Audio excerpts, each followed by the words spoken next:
سيدنا المصطفى وعلى آله وأصحابه وبارك وسلم تسليما كثيرا كثيرا طيبا مباركا فيه مباركا عليه كما يحب ربنا ويرضى جل جلاله عم نواله. محترم حضرات،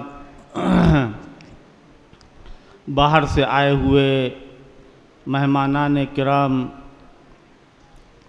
شہداء اسلام کے ان 15 روزہ جلسوں اور 15 روزہ نشست کا آج تیسرا دن ہے۔ میں ایک دن پہلے یہ اعلان کرتا ہوں کہ باہر سے آنے والے مقررین میں کون سے مقرر کا بیان ہوگا۔ آج کے لیے خاص طور سے کل یہ اعلان کیا گیا تھا کہ دارالعلوم دیوبند کے قدیم مبلغ مشفق و کرم فرما حضرت مولانا محمد عرفان صاحب دامت برکاتہم کا خطاب ہوگا۔ مولانا تشریف لے آئے ہیں، ابھی چند منٹوں میں اسٹیج پر آئیں گے اور انہی کا بیان ہوگا۔ ہر روز کی طریقے سے مجھے آج بھی یہ کہنا پڑ رہا ہے کہ جو حضرات باہر ہیں، آ چکے ہیں اور غیر ضروری کاموں میں مصروف ہیں، ان سے میری درخواست ہے کہ وہ جلسہ گاہ کے اندر، ہال کے اندر تشریف لے آئیں۔ یہ نہیں کہ بیان جب شروع ہوگا تب آئیں گے۔ بیان سے پہلے بھی بہت ساری باتیں ایسی ہوتی ہیں کہ جو ہماری روز مرہ کی زندگی اور مسائل سے تعلق رکھتی ہیں، اور خاص طور سے ان جلسوں میں ان باتوں کو پیش کیا جاتا ہے۔ محرم کے مہینے میں سب سے پہلے حضرت امام اہل سنت مولانا عبدالشکور فاروقی لکھنوی علیہ الرحمہ نے یہاں جو پروگرام شروع کیے تھے وہ ایسے نہیں تھے کہ جیسے آج ہوتے ہیں۔ اللہ تعالیٰ کا فضل و کرم ہے، اللہ تعالیٰ نے جو سہولیات، جو اسباب مہیا فرمائے، آج تو بڑی آسانیاں ہیں۔ اس دور میں اب سے تقریباً 100 سال پہلے کا دور یاد کریے۔ حضرت کی ایک مجلس ہوتی تھی، حضرت کا وعظ ہوتا تھا، اور اس کی بنیاد اس لیے رکھی گئی تھی کہ محرم کے مہینے میں ہونے والے محرم کے تعلق سے جو خرافات اور بدعات رواج پاتے ہیں اہل سنت والجماعت عوام کے اندر، یہی ایک تحریک تھی کہ جس میں یہ بات کہی جاتی تھی کہ مسلمانوں کو مسلمان بنانا ہے، مسلمانوں کو مسلمان بنانا ہے، یعنی ان باتوں سے روکنا ہے کہ جو شرک اور بدعت کی باتیں۔ کیا کچھ نہیں ہوتا ہے محرم کے مہینے میں؟ آپ دیکھیے، ہماری آنکھیں دیکھتی ہیں، ہمارے کان سنتے ہیں، دین کا جس طریقے سے تماشا بنایا جاتا ہے اور دین کو جس شکل میں پیش کیا جاتا ہے، دنیا ہنستی ہے۔ اگر یہ نہ کہا جائے کہ یہ اسلام کا طریقہ ہے، یہ دین کا طریقہ ہے، یہ حضور کا بتایا ہوا راستہ ہے، تو کوئی حرج نہیں ہے۔ اسلام کے نام پر اسلام کو بدنام کرنا اور اسلامی لباس پہن کر کے اپنے کو مسلمان ثابت کر کے اسلامی تعلیمات کو مسخ کرنا اور اسلامی تعلیمات کو، اسلامی شکل و صورت کو توڑ مروڑ کر کے پیش کرنا اور یہ کہنا کہ یہ اسلام ہے۔ اسلام کیا ہے؟ جو قرآن نے ہم کو بتایا، جو حدیث سے ہم کو معلوم ہوا۔ اسلام وہ ہے کہ جو حضور پاک صلی اللہ تعالی علیہ وسلم کی سنت سے، آپ کے اسوہ حسنہ سے، آپ کے قول اور فعل سے جو چیز معلوم ہوئی۔ اسلام کیا ہے؟ جو حضرات صحابہ کرام رضوان اللہ تعالی علیہم اجمعین کی سنت سے، طریقے سے دین ہم تک پہنچا، اس کا نام اسلام۔ جب ہم صحابہ کا نام لیتے ہیں تو صحابہ کرام کے لفظ کے اندر تمام کے تمام وہ لوگ آ جاتے ہیں کہ جنہوں نے حضور پاک صلی اللہ تعالی علیہ وسلم کا مبارک دور دیکھا، آپ سے ملاقات کا شرف حاصل کیا۔ صحابہ میں اہل بیت کو الگ نہیں کیا جا سکتا ہے، ازواج مطہرات کو الگ نہیں کیا جا سکتا ہے۔ جب صحابہ کا لفظ کہا جاتا ہے تو اس میں اہل بیت بھی ہیں، اس میں ازواج مطہرات بھی ہیں، حضور کے گھر والے بھی ہیں، حضور کی بیٹیاں اور بیٹے بھی ہیں، سب صحابہ میں آتے ہیں۔ میں نے بیان میں یہ بات کہی تھی کہ جس طریقے سے حضرات انبیاء علیہم السلام کے درمیان فرق ہوتا ہے، وہ فرق جزوی فرق ہوتا ہے۔ یہ نہیں کہ فلاں نبی حق پر تھا، فلاں نبی باطل پر تھا، فلاں نبی صحیح تھا، فلاں نبی صحیح نہیں تھا۔ اسی طریقے سے صحابہ اکرام کے درمیان فرق ہے۔ سب سے بڑا درجہ کس کا ہے، پھر اس کے بعد کس کا ہے، پھر اس کے بعد کس کا ہے، پھر اس کے بعد کس کا ہے۔ صحابہ اکرام کے جو گروہ ہیں، سب سے پہلی چیز یہ کہ فتح مکہ ہوا، فتح مکہ کے بعد ایمان لانے والے وہ بعد میں ایمان لانے والے ہیں، لیکن صحابہ وہ بھی ہیں، اور فتح مکہ سے پہلے جو ایمان لائے وہ بھی صحابہ ہیں۔ جو پہلے ایمان لائے ان کی فضیلت زیادہ ہے، اور جو بعد میں ایمان لائے وہ امت میں سب سے افضل ہے۔ بعد والے پہلے والوں کے مقابلے میں کم ہیں، لیکن پوری امت سے وہ افضل ہیں۔ یہ اہل سنت والجماعت کے عقیدے ہیں۔ اور جو بیعت رضوان والے، اصحاب بدر، عشرہ مبشرہ، خلفائے راشدین، اور خلفائے راشدین میں سب سے افضل، سب سے اعلیٰ، سب سے بالا اللہ کے پیغمبر صلی اللہ تعالی علیہ وسلم کے پہلے خلیفہ اور حضور کے جانشین اور حضور کے صاحب غار اور مزار سیدنا حضرت ابو بکر صدیق رضی اللہ تعالی عنہ۔ حضرت ابو بکر کے بعد حضرت عمر، حضرت عثمان، حضرت علی، حضرت طلحہ، حضرت زبیر، حضرت سعد، حضرت سعید، حضرت ابو عبیدہ، حضرت عبد الرحمن ابن عوف۔ یہ عشرہ مبشرہ ہیں۔ اللہ تبارک و تعالیٰ نے ان کی قربانیوں اور ان کی خدمات کے ذریعے سے، ان کی جانثاریوں کی وجہ سے اور محبت رسول اور عشق رسول کی وجہ سے دین اسلام کو آگے تک پہنچا دیا۔ ان کی قربانیاں ہیں، ان کا تذکرہ صرف اس لیے کیا جاتا ہے کہ اہل سنت والجماعت اور علماء اہل سنت والجماعت کا دل عقیدوں سے، برے عقیدوں سے اور برے خیالات سے پاک اور صاف ہوں۔ آج انشاءاللہ مولانا عرفان صاحب کا بیان ہوگا، چند منٹوں میں تشریف لائیں گے۔ جلسے کا آغاز قرآن مجید کی تلاوت سے قاری محمد سلمان صاحب جو تشریف لائے ہوئے ہیں ان سے میں درخواست کرتا ہوں آئیں اور چند آیتیں قرآن مجید کی پڑھیں۔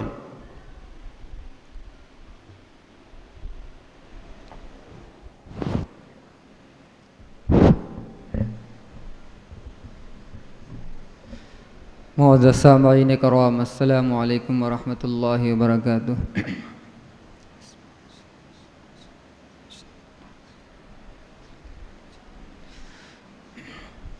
اعوذ باللہ من الشیطان الرجیم۔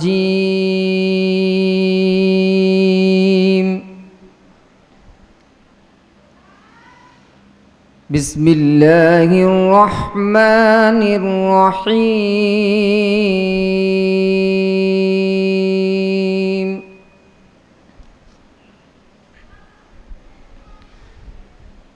فاذكروني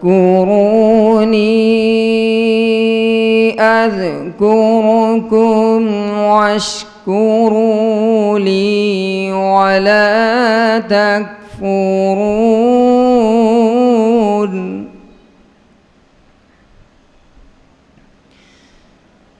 يا أيها الذين آمنوا استعينوا بالصبر والصلاة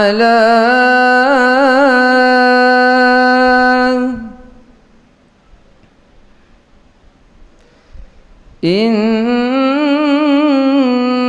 الله مع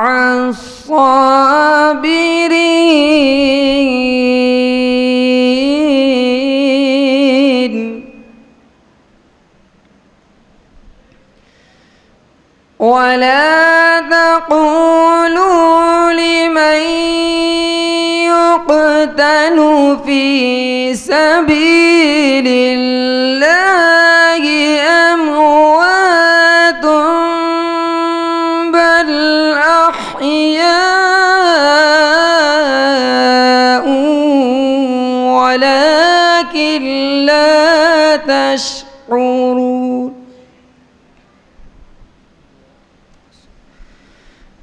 ولنبلونكم بشيء من الخوف والجوع ونقص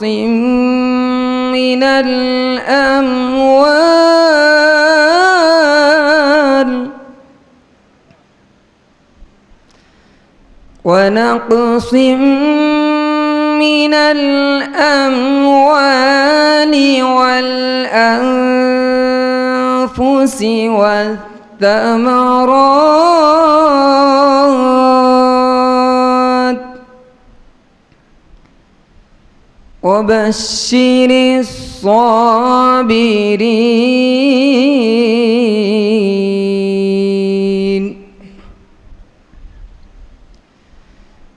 الذين إذا أصابتهم مصيبة قالوا إنا لله وإنا إليه راجعون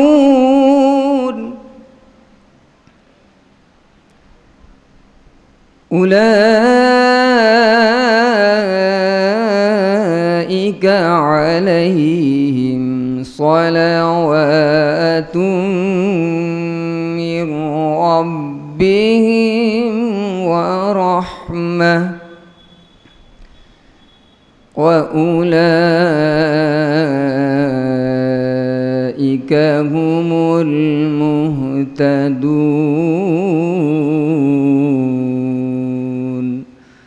صدق الله العظيم. تلاوت کے بعد نعت کے لیے مولانا محمد عاصم قاسمی سیتا پوری جو آج خاص طور سے میرے پاس آئے ہوئے ہیں وہ چند اشعار نعت کے پیش کریں گے.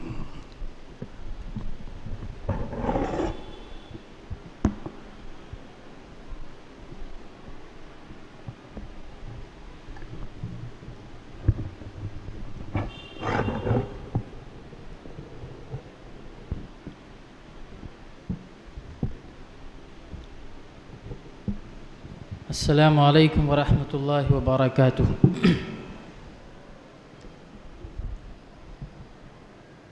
حاصل ہوئی جو دل کو حاصل ہوئی جو دل کو وہ راحت ہے بے مثال حاصل ہوئی جو دل کو، وہ راحت ہے بے مثال دربار مصطفیٰ کی، دربار مصطفیٰ کی زیارت ہے بے مثال حاصل ہوئی جو دل کو۔ آدم سے لے کے حضرت عیسیٰ تلک سبھی، آدم سے لے کے حضرت عیسیٰ تلک سبھی ہوں جس میں مقتدی وہ، ہوں جس میں مقتدی وہ، امامت ہے بے مثال ہوں جس میں مقتدی وہ، امامت ہے بے مثال۔ اور ہجرت کے بھی سفر میں رہے مصطفیٰ کے ساتھ، ہجرت کے بھی سفر میں رہے مصطفیٰ کے ساتھ۔ بوبکر آپ کی تو، بوبکر آپ کی تو رفاقت ہے بے مثال حاصل ہوئی جو دل کو۔ اپنوں نے کی خطا تو انہیں بھی سزا ملی، اپنوں نے کی خطا تو انہیں بھی سزا ملی۔ حضرت عمر کی شان، حضرت عمر کی شان عدالت ہے بے مثال حاصل ہوئی جو دل کو۔ قرآن پڑھتے پڑھتے شہادت انہیں ملی، قرآن پڑھتے پڑھتے شہادت انہیں ملی۔ عثمان باحیا کی، عثمان باحیا کی تلاوت ہے بے مثال حاصل ہوئی جو دل کو۔ اور یہ آخری شعر، مشکل ہر ایک سوال بھی پل بھر میں حل کیے، مشکل ہر ایک سوال بھی پل بھر میں حل کیے۔ شعر خدا علی کی، شعر خدا علی کی ذہانت ہے بے مثال حاصل ہوئی جو دل کو، وہ راحت ہے بے مثال۔ السلام علیکم۔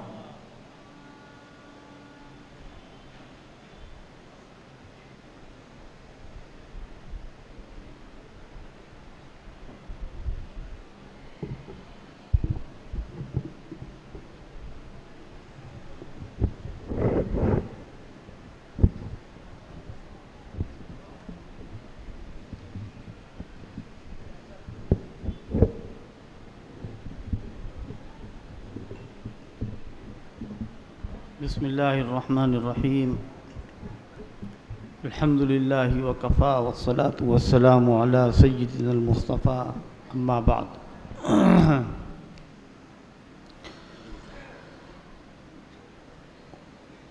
ابھی چند منٹوں کے بعد جس تقریر کا اعلان تھا وہ تقریر سماعت ہوگی انشاءاللہ. بہت معتبر عالم اور مستند خطیب. سب سے بڑی بات یہ ہے کہ دارالعلوم دیوبند کے مبلغ ہیں، اور جو بڑے ادارے ہوتے ہیں دارالعلوم دیوبند، دارالعلوم ندوۃ العلماء، یہ وہ ادارے ہیں کہ ہم ہمیشہ سے یہ دیکھتے چلے آ رہے ہیں کہ ان جلسوں کے اندر زیادہ تر اسی بات کی کوشش ہوتی ہے کہ جو اہل علم اور محقق مستند علماء ان کو ہی مدعو کیا جاتا ہے، کیونکہ زیادہ تر بیانات عقائد کے اوپر زور دے کر کے کیا جاتا ہے. اس کے لیے ضروری ہے کہ قرآن مجید کے اوپر دسترس، قرآن مجید کے علم کے اوپر قدرت. ہم یہ دیکھتے ہیں اس دور کے اندر، یہ بڑا پرفتن دور ہے، فتنوں کا، آزمائشوں کا دور ہے. آپ فیس بک کے اوپر اور سوشل میڈیا کے ذریعے سے جو بیانات سن رہے ہیں ہندوستان کے اندر اور ہندوستان کے باہر کے لوگ صحابہ کے سلسلے میں، اور اسی طریقے پر دین اسلام کے دیگر مسائل کے اوپر سارے بیانات معتبر نہیں ہوتے ہیں. آج کا دور ایسا دور ہے کہ یہودیوں اور عیسائیوں کی طرف سے بھرپور اس بات کی کوشش کی جا رہی ہے کہ مسلمانوں میں کچھ ایسے لوگ ہیں کہ جن کو اختیار کر لیا جائے، پکڑ لیا جائے اور ان کو کیچ کر کے اسلام کو نقصان پہنچایا جائے. وہ صحیح لبادے میں، صحیح لباس میں، اور داڑھی، پگڑی، جبہ، قبہ، یہ ساری کی ساری چیزیں ہوتی ہیں، لیکن بات وہ کہتے ہیں کہ جو شریعت کے خلاف ہے. ایسے وقت میں کہ جب قرآن کے اوپر، صحابہ کے اوپر بات آئے تو عالم کو کیا چاہیے؟ ایک حدیث اللہ کے پیغمبر صلی اللہ تعالی علیہ وسلم ارشاد فرماتے ہیں: اذا ظہرت الفتن او البدع او سب اصحابی فقولوا لعنت اللہ علی شرکم. جب فتنے ظاہر ہوں، بدعتیں رواج پانے لگیں، جنم لینے لگیں، تو عالم کو چاہیے کہ وہ اپنے علم کو ظاہر کرے. وَمَن لَّمْ يَفْعَلْ ذَلِكَ، اور جو ایسا نہیں کرے گا فَعَلَيْهِ لَعْنَةُ اللَّهِ وَالْمَلَائِكَةِ وَالنَّاسِ أَجْمَعِينَ. تو جو علم ظاہر نہیں کرے گا بلکہ چھپائے گا اور مصلحت کو پیش نظر رکھے گا کہ مصلحت کیا ہے. ہمیں شکایت ہے ان اداروں کے ذمہ داروں سے اور مسجد کے ان خطیبوں اور اماموں سے کہ جو وقت کے تقاضے کے باوجود اپنی زبان کو بند رکھتے ہیں. معمولی بات ہے، صحابہ اکرام کو برا بھلا کہا جانے لگے. اللہ کے پیغمبر فرماتے ہیں کہ میرے صحابہ کو برا بھلا کہا جائے تو عالم کا فرض ہے کہ وہ اپنا علم ظاہر کرے، اور جو نہیں کرے گا اس کے اوپر اللہ کی لعنت، فرشتوں کی لعنت، ساری کائنات کی لعنت ہے. کیوں؟ اس لیے کہ اس سے بڑی بے غیرتی اور کچھ نہیں ہو سکتی ہے. میں نے بتایا تھا کہ صحابہ اکرام رضوان اللہ تعالی علیہ مجمعین اللہ کی وہ مقدس جماعت ہے۔ حضرات انبیاء علیہم الصلاۃ کے بعد، سارے نبیوں کے بعد، دنیا کے اندر سب سے مقدس، پسندیدہ اور سب سے متبرک جماعت صحابہ کی جماعت۔ ایک حدیث کے اندر ہے، اللہ تبارک و تعالیٰ نے اپنے بندوں کے دلوں کو دیکھا، اللہ نے نظر ڈالی تو تمام بندوں میں اپنے حبیب صلی اللہ تعالی علیہ وسلم کے قلب مبارک کو پایا، اور اللہ نے حضور پاک صلی اللہ تعالی علیہ وسلم کو نبوت اور رسالت کے لیے منتخب فرما لیا۔ پھر اللہ نے نظر ڈالی تو ایسے بندوں کو پایا کہ جو اس لائق تھے، اور اللہ تبارک و تعالیٰ نے حضور کی صحبت کے لیے، حضور کی نصرت کے لیے، دین حق کی نصرت کے لیے، حضور پاک صلی اللہ تعالی علیہ وسلم کی معیت کے لیے ان کو منتخب کر لیا۔ ان میں سے حضور کے صحابہ جو وزراء تھے، جو امراء تھے، ان کو اللہ تعالیٰ نے منتخب کیا ہے۔ یہ اللہ رب العزت کا انتخاب ہے۔ کیوں؟ اللہ تبارک و تعالیٰ نے دین اسلام کو باقی رکھنے کا وعدہ کیا، اور دین اسلام کو باقی رکھنے کا وعدہ تب پورا ہوگا کہ پہلے وقت میں اسلام مکمل، کامل اور اسلام پورا دنیا کے سامنے آ جائے، اور اسلام کی تبلیغ اور اسلام کی اشاعت اور اسلام کی ترویج کے لیے اللہ رب العزت کی طرف سے ایک ایسا گروہ منتخب ہوا کہ جن کے سینوں کو، جن کے دلوں کو اللہ رب العزت نے پسند کیا۔ ان کے دل میں اللہ نے ایمان ڈال دیا۔ حبب الیکم الایمان، اے اصحاب محمد، تمہارے سینوں میں اللہ نے ایمان کو پسند کر لیا۔ عجیب غریب انداز ہے بیان کرنے کا۔ اللہ یہ نہیں کہہ رہا ہے کہ تمہارے سینوں کو پسند کر لیا، بلکہ اللہ کہتا ہے کہ ایمان کو پسند کیا ہے تمہارے دلوں کے لیے۔ کیوں؟ کیونکہ جتنی عمدہ، جتنی خوشبودار چیز ہوگی، اتنے ہی صاف ستھرے ظرف میں رکھی جائے گی۔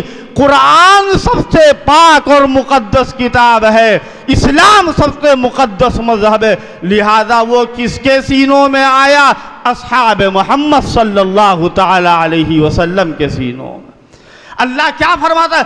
حبب الیکم الایمان، ایمان کو اس نے تمہارے لیے پسند کیا۔ وَزَيَّنَهُ فِي قُلُوبِكُمْ، اور ایمان کو مزین کر دیا تمہارے دلوں کے، ایمان کو سجا دیا، سنوار دیا۔ جب یہ بات ہے تو جہاں تک برائی کا تعلق ہے، جب اللہ کی توفیق ہوتی ہے، اللہ تعالیٰ جس کو چاہے توفیق دے دے۔ جب حضور پاک صلی اللہ تعالی علیہ وسلم کی بعثت ہوئی تھی، اللہ نے آپ کو نبی بنایا تھا، اور پہلی دعوت کیا اللہ نے کہا تھا؟ قرآن مجید کی جب وحی اتر رہی، اللہ فرماتا ہے وَأَنذِرْ عَشِيرَتَكَ الْأَقْرَبِينَ، اے پیغمبر آپ اپنے قرابت داروں کو، رشتہ داروں کو ڈرائیے۔ کہا تھا کہ نہیں کہا تھا؟ پہلی وحی اتر رہی ہے، اللہ کیا فرماتا ہے؟ یا ایھا المدثر قم فانذر وربک فکبر وثیابک فطہر والرجز فاہجر ولا تمنن تستکثر ولربک فاصبر۔ یہ پہلی وحی اتر رہی ہے۔ اللہ تبارک و تعالی نے اپنے پیغمبر کو دعوت کا مکلف بنایا۔ آپ دعوت دے رہے ہیں، کس کو آپ نے دعوت دی؟ قریبی رشتہ داروں کو، قرابت داروں کو، کیا سب لوگ ایمان لیے آئے تھے؟ حضور کے رشتہ داروں میں، قریب ترین لوگوں میں سب ایمان لیے آئے تھے۔ حضور کو کتنا چاہتے تھے ابو طالب، کوئی اندازہ نہیں کر سکتا ہے۔ ابو طالب کو بڑی محبت تھی حضور سے، اور حضور کہتے تھے اپنے چچا سے کہ آپ صرف زبان سے لا الہ الا اللہ محمد الرسول اللہ کہہ تو لیجئے، کوئی کچھ نہیں کر پائے گا۔ لیکن خاندان کی غیرت اور حمیت ایسی تھی، منہ کیا دکھائیں گے اپنے دوستوں کو، لوگ تانا دیں گے، لیکن اندر اندر سے وہ سمجھتے تھے کہ محمد کا دین بہترین دین ہے۔ وہ کیا کہتے ہیں؟ وَلَقَدْ عَلِمْتُ بِأَنَّ دِينَ مُحَمَّدٍ وَلَقَدْ عَلِمْتُ بِأَنَّ دِينَ مُحَمَّدٍ خَيْرُ الْبَرِيِّ وَلَقَدْ عَلِمْتُ بِأَنَّ دِينَ مُحَمَّدٍ مِّن خَيْرِ أَدْيَانِ الْبَرِيَّةِ دِينًا لَوْلَا الْمَلَامَةُ أَوْ حِذَارُ مَثَبَّةٍ لَوَجَدْتَنِي سَمْحًا بِذَاكَ مُبِينًا۔ ابو طالب کہتے ہیں مجھے معلوم ہے کہ محمد کا دین تمام دینوں سے بہتر ہے۔ اگر ناک کا مسئلہ نہ ہوتا، عزت کا مسئلہ نہ ہوتا، خاندان اور قبیلے کا مسئلہ نہ ہوتا، تو اے محمد سب سے پہلی تائید کرنے والا تو مجھے پاتا، سب سے پہلے میں تیری حمایت کرتا۔ کیا حضور پاک صلی اللہ تعالی علیہ وسلم کی کوشش سے ابو طالب مسلمان ہو گئے تھے؟ نہیں ہوئے۔ اللہ نے کیا فرمایا؟ اللہ قرآن کے اندر فرماتا ہے، ابو طالب کے سلسلے کی آیت ہے، اللہ فرماتا ہے اِنَّكَ لَا تَهْدِي مَنْ أَحْبَبْتَ وَلَكِنَّ اللَّهَ يَهْدِي مَنْ يَشَاءُ۔ اے پیغمبر، آپ جس کو چاہیں ہدایت دے دیں، نہیں ہو سکتا، نہیں ہو سکتا، نہیں ہو سکتا۔ وَلَكِنَّ اللَّهَ يَهْدِي مَنْ يَشَاءُ، اللہ جس کو چاہتا ہے ہدایت دیتا ہے۔ حضور کا کام تو صرف دعوت دینا اور تبلیغ کرنا، لَسْتَ عَلَيْهِمْ بِمُسَيْطِرٍ إِلَّا مَنْ تَوَلَّى وَكَفَرَ فَيُعَذِّبُهُ اللَّهُ الْعَذَابَ الْأَكْبَرَ۔ آپ کسی کو دروغہ بنا کر کے نہیں بھیجے گئے، کسی کے اوپر مسلط کر کے نہیں بھیجے گئے، حضور تبلیغ کر رہے ہیں، ابو طالب ایمان نہیں لا رہے ہیں، تو حضور پاک صلی اللہ تعالی علیہ وسلم کی زندگی میں ابو طالب کی وفات ہوتی ہے۔ اب حضور نے سوچا کہ میرا کتنا چاہنے والا انسان دنیا سے چلا گیا، گویا کہ میں یتیم ہو گیا۔ آخری حربہ تھا حضور کا کہ ان کے لیے دعائے مغفرت کر لی جائے، استغفار کرے۔ اچھا، کسی کافر کے لیے استغفار ممنوع ہے، ابھی تک قرآن کے اندر کوئی حکم نازل نہیں ہوا تھا۔ جب حضور نے ابو طالب کے لیے استغفار کیا تو قرآن نازل ہوتا ہے، ما کان استغفار النبی والذین آمنوا۔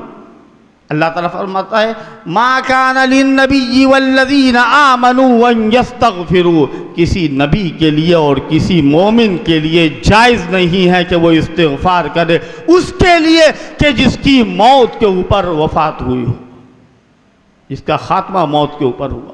بہرحال حضور پاک صلی اللہ تعالی علیہ وسلم کے چاہنے کے باوجود ابو طالب مسلمان نہیں ہوئے، اور جو حضور کے سخت سے سخت دشمن تھے، سخت سے سخت دشمن، یہ بات میں کہہ رہا ہوں تاریخی نقطہ نظر سے کہہ رہا ہوں، حضرت فاروق اعظم عمر ابن خطاب رضی اللہ تعالیٰ، کون ان کو مسلمان کر سکتا تھا؟ تھی کسی کے اندر ہمت؟ تھی کسی کے اندر جرأت؟ فاروق اعظم دور جاہلیت میں بھی سخت تھے اور دور اسلام میں بھی سخت تھے، فاروق اعظم کا کوئی جواب نہیں تھا، مسلمان ہوئے۔ جو قتل کے ارادے سے چلے تھے، لیکن قرآن کا اثر ایسا ہوا کہ ان کی ساری حرارت کفر ختم ہو گئی اور حرارت ایمانی میں تبدیل ہو گئی۔ چند آیتیں انہوں نے پڑھی حضرت فاروق اعظم نے، حضرت ابو سفیان، جب ابو سفیان کا نام آتا ہے فوراً ذہن ہمارا جاتا ہے بنو امیہ کی طرف۔ یہ وہی ابو سفیان ہے کہ جو حضرت معاویہ کے والد تھے۔ آج ان کا تذکرہ اگر خیر سے کر دیا جائے تو ہم سب سے بڑے مجرم ہیں۔ بنو امیہ کا نام خیر سے نہ لیا جائے۔ یاد رکھیے تاریخ اسلام کے اندر بنو ہاشم کی جتنی قربانیاں ہیں بنو امیہ کی بھی اتنی قربانیاں ہیں۔ تاریخ اسلام کے اندر ہم ان کا تذکرہ کر رہے ہیں کہ جو بنو امیہ میں سرخرو ہوئے، حضرت عثمان ابن عفان، حضرت ابو سفیان، حضرت معاویہ ابن ابی سفیان۔ آج ہم اپنی زبانوں کو گندا کریں گے؟ ٹھیک ہے، ابو سفیان بہت وقت ہو رہا ہے، حضرت مولانا تشریف لے آئے ہیں اور حضرت کا بیان ہوگا۔ اس سے پہلے میں جناب خلیل صاحب سے درخواست کروں گا کہ وہ 2-3 منٹ مختصراً چند اشعار پیش کریں۔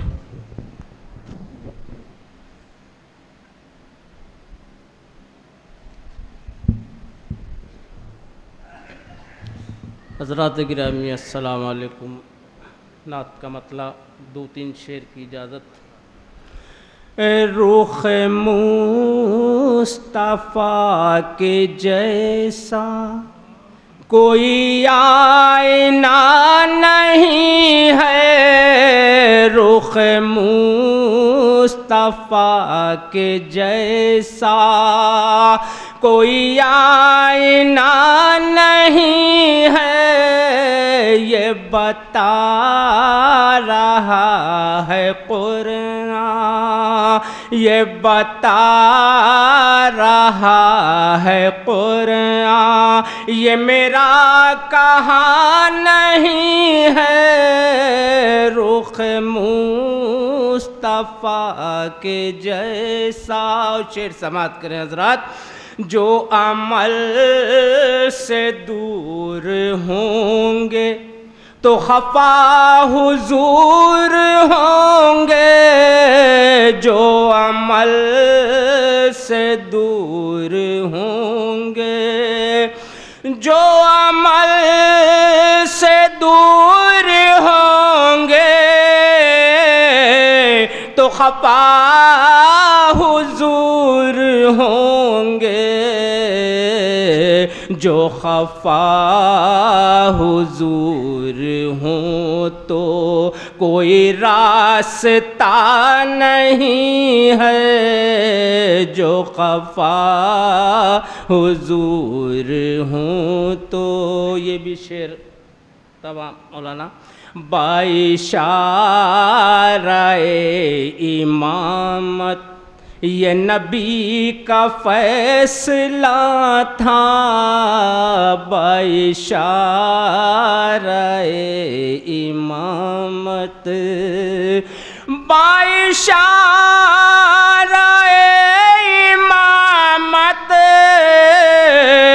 یہ نبی کا فیصلہ تھا کہ رفیق سور جیسا، کہ رفیق سور جیسا کوئی دوسرا نہیں ہے، کہ رفیق سور جیسا۔ آخری شعر دعاؤں کے ساتھ۔ اسے چوم کر عمر نے یہ کہا کہ سنگ اسود، اسے چوم کر عمر نے، اسے چوم کر عمر نے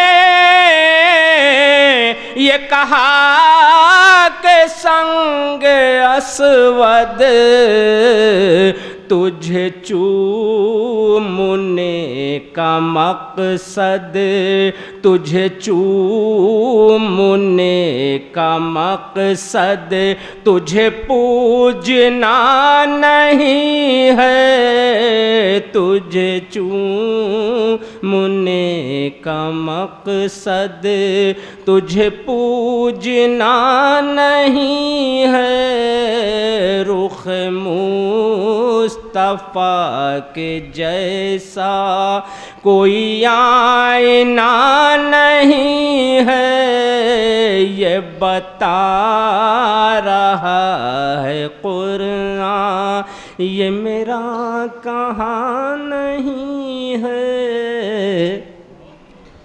ہم انتہائی مشکور اور ممنون ہیں حضرت کی آمد کے دارالعلوم دیوبند کے مشہور مبلغ مستند عالم دین ہمارے مرشد کرم فرما اور ہندوستان کی ایک معتبر شخصیت حضرت مولانا محمد عرفان صاحب دامت برکاتہم، حضرت اپنی تمام تر مصروفیتوں کے باوجود ہماری اس حقیر دعوت کے اوپر تشریف لائے۔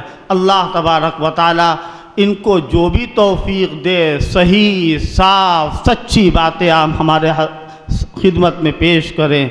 حضرت مولانا عرفان صاحب۔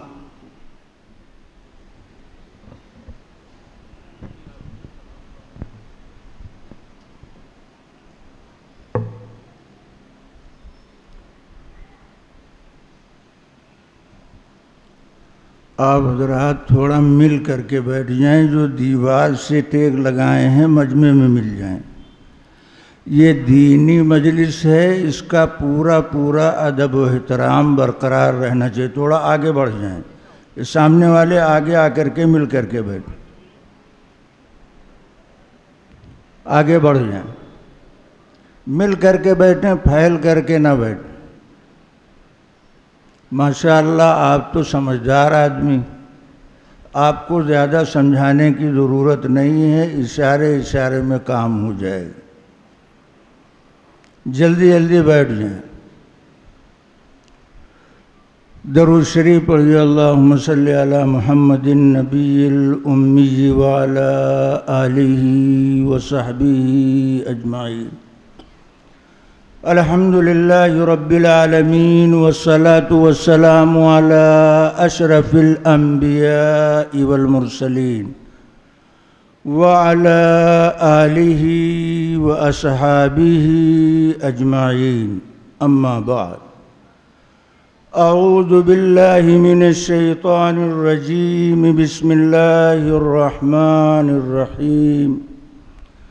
یا ایہا الذین آمنوا لا تقدموا بین ید اللہ ورسولہ واتقوا اللہ ان اللہ سمیع علیم۔ صدر گرامی، واجب الاحترام علماء کرام، حاضرین جلسہ، پردہ نشین خواتین اسلام، محبوب خدا پے کرے انوار کے آگے، محبوب خدا پے کرے انوار کے آگے، اسنام گرے سید ابرار کے آگے، ہر شخص جھکا وقت کی تلوار کے آگے، تلوار جھکی احمد مختار کے آگے صلی اللہ علیہ وسلم۔ اللہ تعالیٰ کی مہربانی، اس کا احسان و کرم ہے، یہ 15 روزہ اجلاس جو شہدائے اسلام کے پاکیزہ عنوان پر 100 سال سے زیادہ عرصے سے لگاتار منعقد ہو رہا، آپ اس میں شرکت کر رہے ہیں، آپ کے بڑوں نے شرکت کیا۔ میں اس وقت میں 3 باتیں ذکر کرنا چاہتا ہوں۔ پہلی بات، آج ہمارے درمیان ہمارے محسن کرم فرما استاد العلماء حضرت مولانا عبدالعلیم صاحب رحمۃ اللہ علیہ موجود نہیں۔ حضرت سے ہمارا تقریباً 40 سال بہت ہی اپنائیت کا تعلق. میں کسی اور کی بات نہیں کرتا، اپنے اوپر بیتی ہوئی بات کرتا ہوں، آپ سن کر حیرت کریں گے.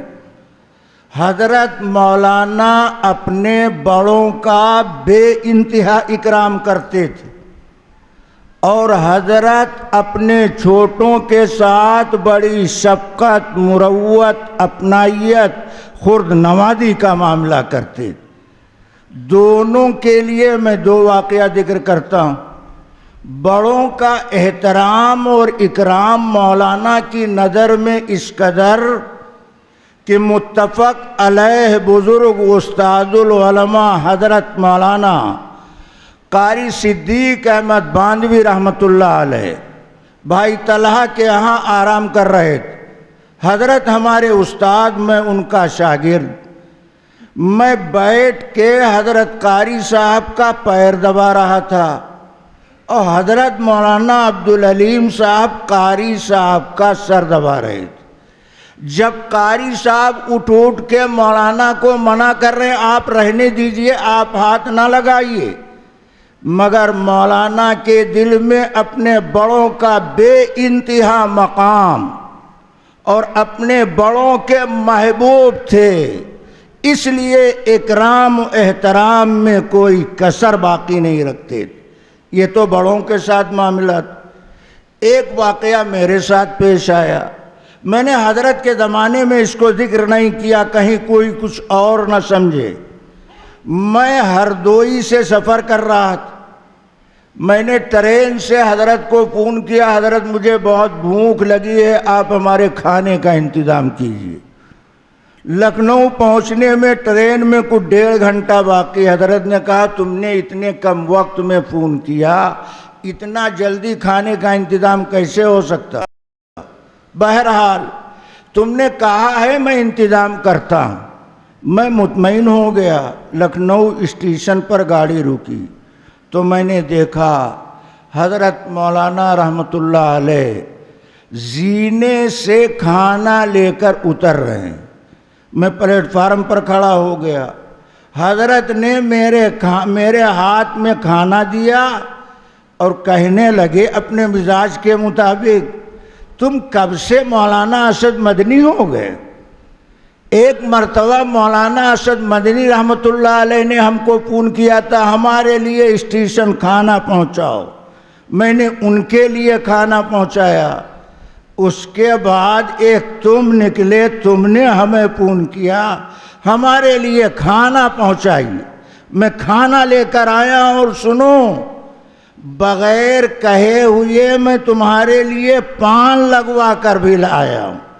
یہ حضرت مولانا ہیں جو بڑوں کے ساتھ اکرام کا معاملہ اور چھوٹوں کے ساتھ بے پناہ شفقت، اپنائیت، خرد نوازی کا معاملہ.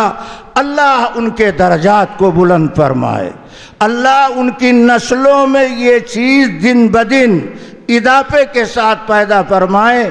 یہ مولانا عبدالعظیم صاحب بیٹھے ہیں، ان کو دیکھ کر کے مولانا کی یاد آتی ہے. کیوں؟ یہ مولانا تو نہیں مگر مولانا کا سایہ ضرور. یہ مولانا تو نہیں ہے مولانا عبدالعلیم مگر ان کا سایہ تو ضرور ہیں. اللہ ان کے درجات کو بلند فرمائے، ان کے مشن کو ترقی عطا فرمائے. آپ سب مبارکباد کے مستحق ہیں کہ حضرت مولانا کے مشن کو آگے بڑھانے میں آپ اپنا تعاون پیش کر رہے ہیں. اللہ تعالی حضرت کی اس خدمات کو، ان خدمات کو قبول فرمائے. اور دوسری بات مجھے اس آیت سے متعلق عرض کرنی، اور تیسری بات اخیر میں چلتے چلتے آپ سے کہنا، چلتے چلتے آخری بات آپ سے کہنی ہے. آپ دھیان توجہ کے ساتھ ہماری بات سماعت فرمائیں. میں کہنا کیا چاہتا ہوں، آدمی جب توجہ سے دین کی بات سنتا ہے تو بات سمجھ میں آتی، اور اگر بغیر توجہ کے سن رہا تو بات سنائی تو پڑے گی، سننے کا ثواب ملے گا، عمل کرنے کا جذبہ دل میں پیدا نہیں ہوگا. اور دین کی بات ہمیشہ طالب بن کر محتاج بن کر کے سننا چاہیے. دین کی بات طالب بن کر محتاج بن کر کے سننا چاہیے. حضرت محمد الرسول اللہ صلی اللہ علیہ وسلم تشریف فرما اور نبی کے پاس نبی کی بیویاں یعنی ازواج مطہرات امہات المومنین تشریف فرما. ایک بیوی نے نبی سے سوال کیا اللہ کے رسول یہ بتائیے کہ آپ کی موجودہ بیویوں میں سب سے پہلے کس کا انتقال ہوگا؟ عجیب بات، آپ کی موجودہ بیویوں میں سب سے پہلے کس کا انتقال ہوگا؟ اللہ کے نبی نے جواب ارشاد فرمایا کن اطول یدن، جس کا ہاتھ لمبا ہوگا اس کا انتقال پہلے ہوگا. اب نبی کی بیویوں نے آپس میں ہاتھ ناپنا شروع کر دیا. کسی نے لکڑی لے کر ہاتھ ناپا، کسی نے دھاگا لے کر ہاتھ ناپا، کسی نے دیوار سے ٹیک کر ہاتھ ناپا. جب نبی کی بیویوں نے آپس میں ہاتھ نپول کیا تو پتہ چلا موجودہ بیویوں میں حضرت سودا رضی اللہ تعالی عنہ کا ہاتھ سب سے لمبا. اب نبی کی بیویوں نے سمجھا کہ سب سے پہلے حضرت سودا کا انتقال ہوگا، مگر واقعہ اس کے خلاف ہوا. نبی کے اس جواب کے بعد سب سے پہلے حضرت زینب کا انتقال ہوا. اب نبی کی بیویاں سوچ میں پڑ گئیں کہ ہم نے نبی کے جواب کا صحیح مطلب نہیں سمجھا. ہم نے ہاتھ کی لمبائی سے گوشت ہڈی والے ہاتھ کی لمبائی سمجھا. ہاتھ کی لمبائی سے گوشت ہڈی والے ہاتھ کی لمبائی مراد نہیں ہے. اگر گوشت ہڈی والے ہاتھ کی لمبائی مراد ہوتی تو حضرت سودا کا انتقال پہلے ہونا چاہیے، جبکہ حضرت زینب کا انتقال پہلے ہوا. معلوم ہوا ہاتھ کی لمبائی سے گوشت ہڈی کے ہاتھ کی لمبائی مراد نہیں، بلکہ نبی کے فرمانے کا کچھ اور مطلب.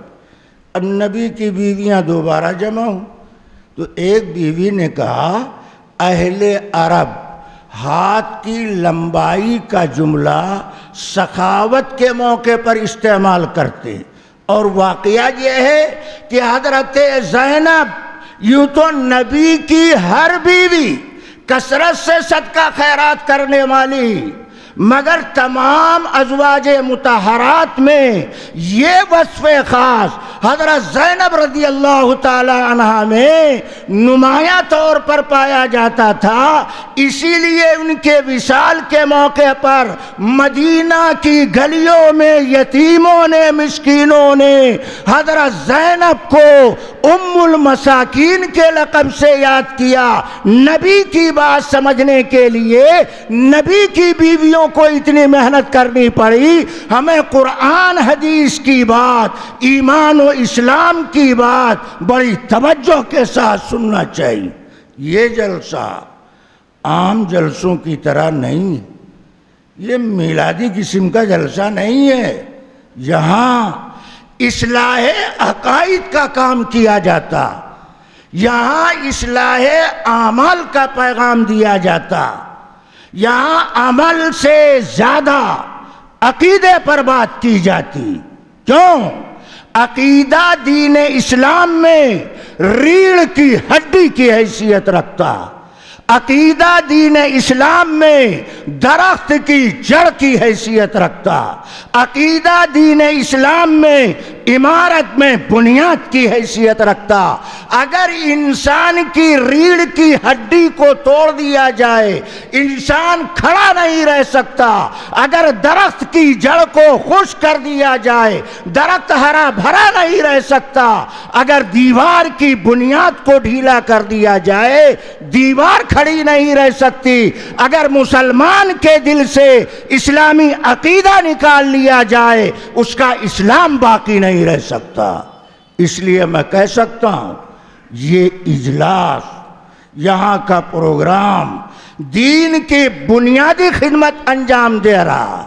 یہاں آپ کو عقیدہ توحید، عقیدہ ختم نبوت، عقیدہ قیامت، صحابہ کرام کے بارے میں عقیدہ کیا ہونا چاہیے، اہل بیت کے بارے میں عقیدہ کیا ہونا چاہیے، اولیاء اللہ کے بارے میں عقیدہ کیا ہونا چاہیے، علماء جو انبیاء کے وارث کہلاتے ہیں ان کے بارے میں نظریہ کیا ہونا چاہیے، یہ بنیادی پیغام پیش کیا جاتا.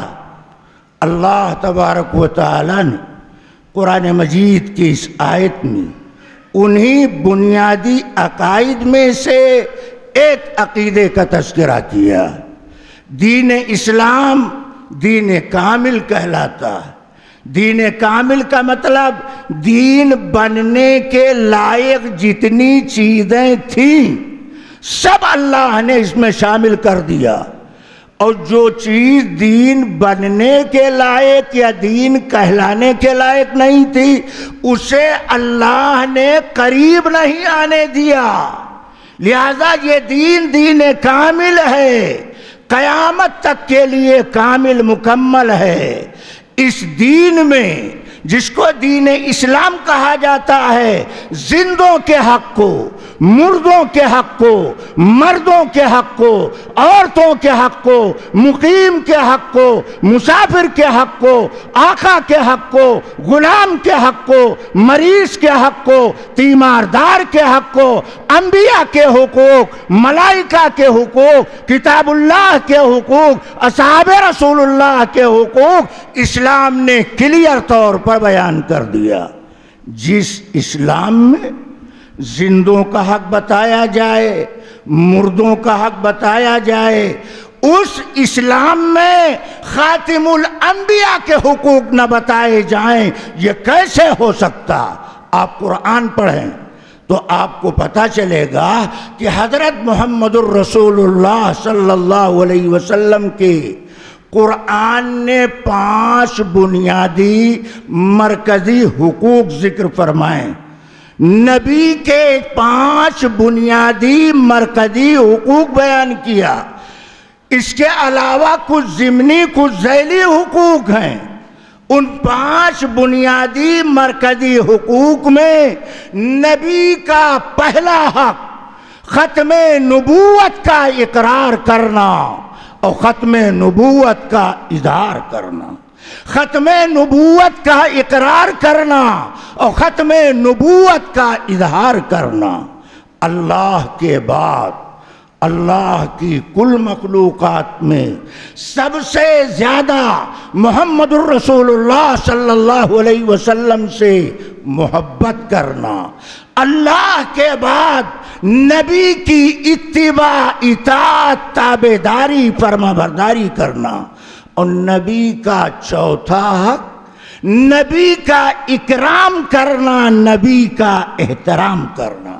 اور نبی کا 5واں حق کثرت سے نبی پر درود و سلام بھیجنا.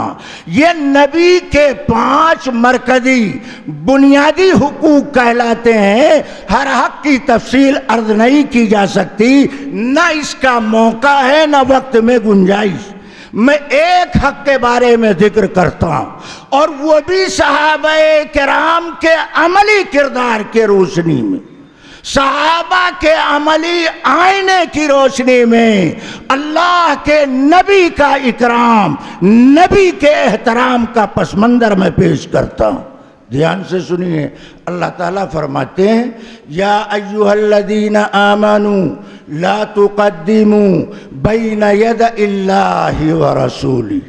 اے ایمان والو، اللہ اس کے رسول کے آگے مت چلو. ایمان والو، اللہ اس کے رسول کے آگے مت چلو. اس سے پتہ چل رہا ہے وقت آئے گا کچھ لوگ اپنے آپ کو صاحب ایمان بولیں گے، مگر وہ اللہ کے آگے چلنے کا اور رسول اللہ کے آگے چلنے کا پلان بنائیں گے. اللہ نے ایمان والوں کو منع کر دیا. اس آیت کے شان نزول میں